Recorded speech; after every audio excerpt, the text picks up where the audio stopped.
Imagine a world teetering on the absolute precipice. A moment where the fate of billions hinged on a single, impossible choice made in the dead of night. Not by a president, nor a general, but by an unassuming officer, deep within a hidden bunker. His name, largely unknown, became synonymous with a silent act of defiance. An act that prevented humanity from plunging into an inferno. This isn't fiction. This is the chilling reality of September 26, 1983. A day the world nearly ended. And a man whose quiet skepticism saved us all. To understand the gravity of that night, we must first recall the era. The Cold War, a period of geopolitical tension, had reached an unprecedented fever pitch. Trust between superpowers, a scarce commodity, had evaporated almost entirely. Diplomacy often felt like a prelude to destruction. Nuclear arsenals stood poised, ready to unleash unimaginable devastation at a moment's notice. Each side meticulously monitored the other, searching for any flicker of aggression. The stakes, unfathomably high, created an environment ripe for miscalculation. Our protagonist, Stanislav Petrov, was no ordinary soldier. He was a lieutenant colonel in the Soviet Air Defense Forces, serving at the Serpukhov 15 bunker near Moscow. His role? To monitor the Oko nuclear early warning system, a crucial part of the Soviet Union's defense against a potential surprise attack. Petrov was on duty, overseeing a team tasked with the terrifying responsibility of discerning reality from simulation. A single error on their part, a moment of weakness, could trigger a catastrophic response. The weight of that burden is almost incomprehensible. The Oko system, meaning Eye in Russian, was the Soviet Union's answer to detecting intercontinental ballistic missile launches from enemy territory. A network of satellites orbiting Earth, designed to spot the telltale infrared signatures of rocket engines against the cold backdrop of space. It was a marvel of 1980s technology, but like all complex systems, it possessed inherent vulnerabilities. The margin for error was non-existent. Its purpose, to provide minutes, perhaps mere seconds, of warning. Time to react. Or, perhaps, to overreact. The date was September 26, 1983. Just 3 weeks prior, Soviet air defenses had shot down Korean Airlines Flight 007, killing all 269 on board, including a U.S. congressman. Tensions between Washington and Moscow were at a searing peak. Petrov was the duty officer, monitoring the Oko system's console. The air in the bunker, already heavy with responsibility, was now thick with palpable anxiety. The world held its breath, unknowingly, as the Cold War reached its most dangerous, terrifying impasse. No one could predict what was about to unfold. Then, just after midnight, the unthinkable happened. The large screen in the command center flashed. An alarm blared. Launch. The computer reported a single incoming intercontinental ballistic missile, detected by an Oko satellite. The source, the United States. Petrov's training, the established protocol, dictated a clear course of action: immediately report to superiors, initiating a full retaliatory strike procedure. Panic was a luxury they couldn't afford. But something felt off. A single missile? This was not the expected scenario. The situation rapidly escalated. Minutes later, a second missile was reported. Then a third, a fourth, and a fifth. The system now screamed, "Missile attack," in bold, red letters. 5 incoming ICBMs, all heading towards the Soviet Union from American soil. The computers, designed to be infallible, were unanimous. The lights on the map showed trajectories. Every indicator pointed to a large-scale, coordinated first strike. This was it. The moment they had all prepared for.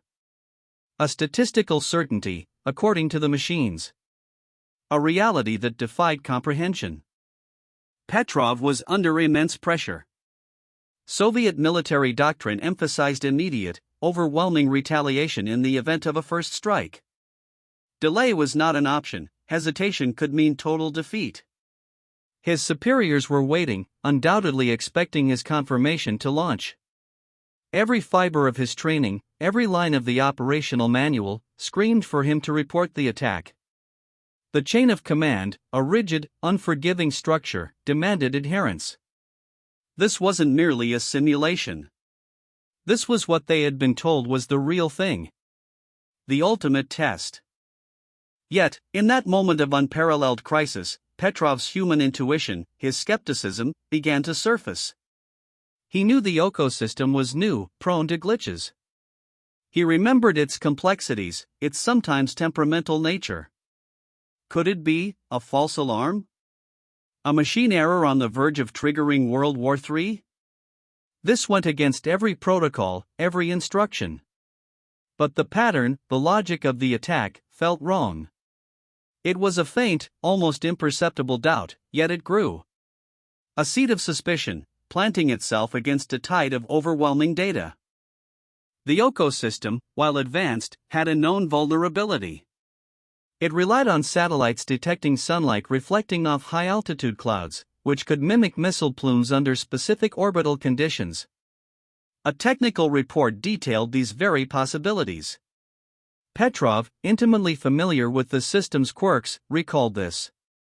Was it possible the nascent technology had misidentified a natural phenomenon?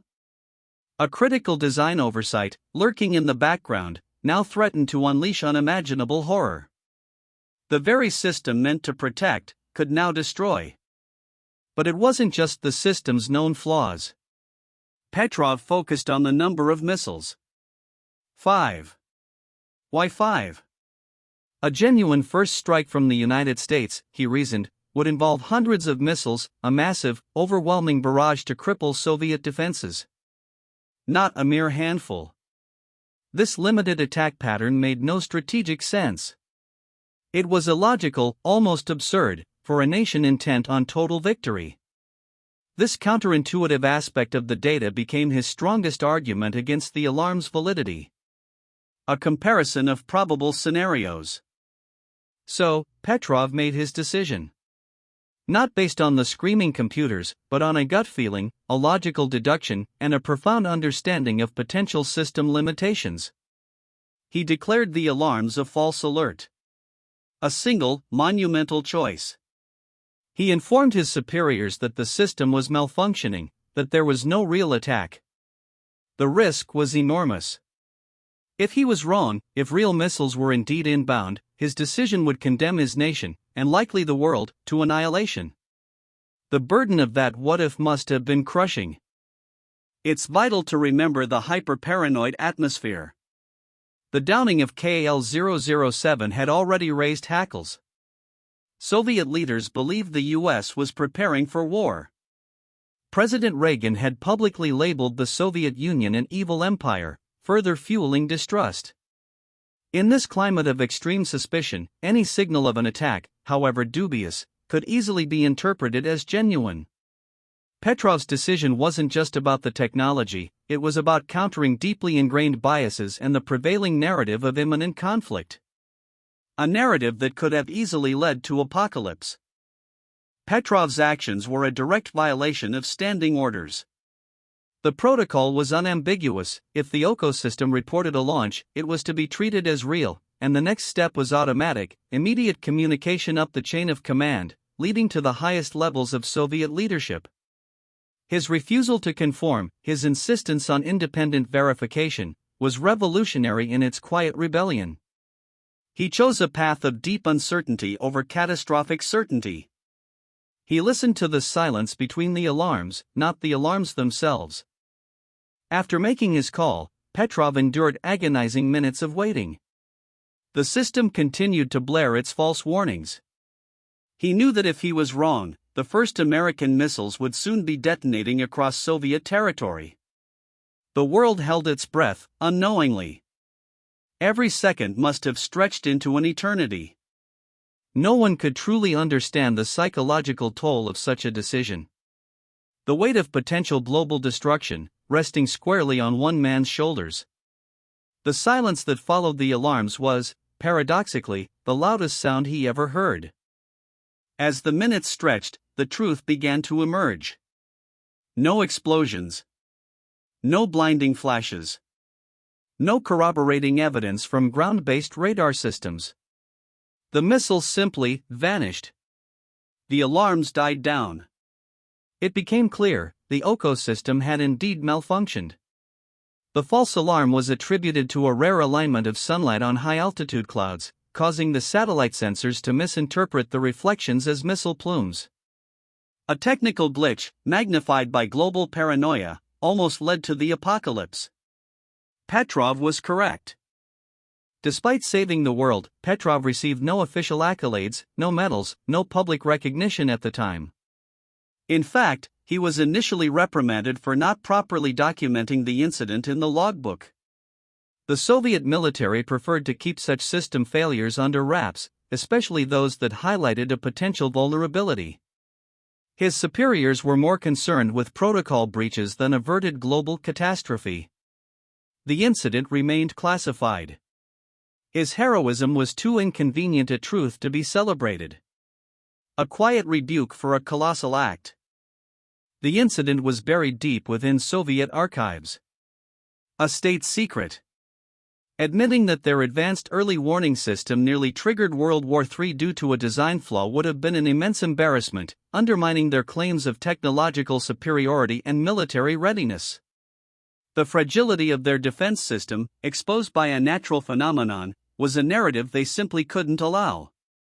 For years, the events of September 26, 1983, remained known to only a handful of individuals. A hidden truth, locked away from public scrutiny. After the incident, Petrov's career continued quietly for a few more years, though he was reportedly transferred to a less sensitive post. He eventually retired from military service in 1984, suffering from a nervous breakdown attributed to the immense stress of his work.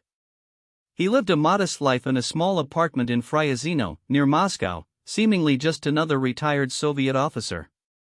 The world remained oblivious to his monumental contribution, to the day he held the fate of humanity in his hands and chose peace over protocol.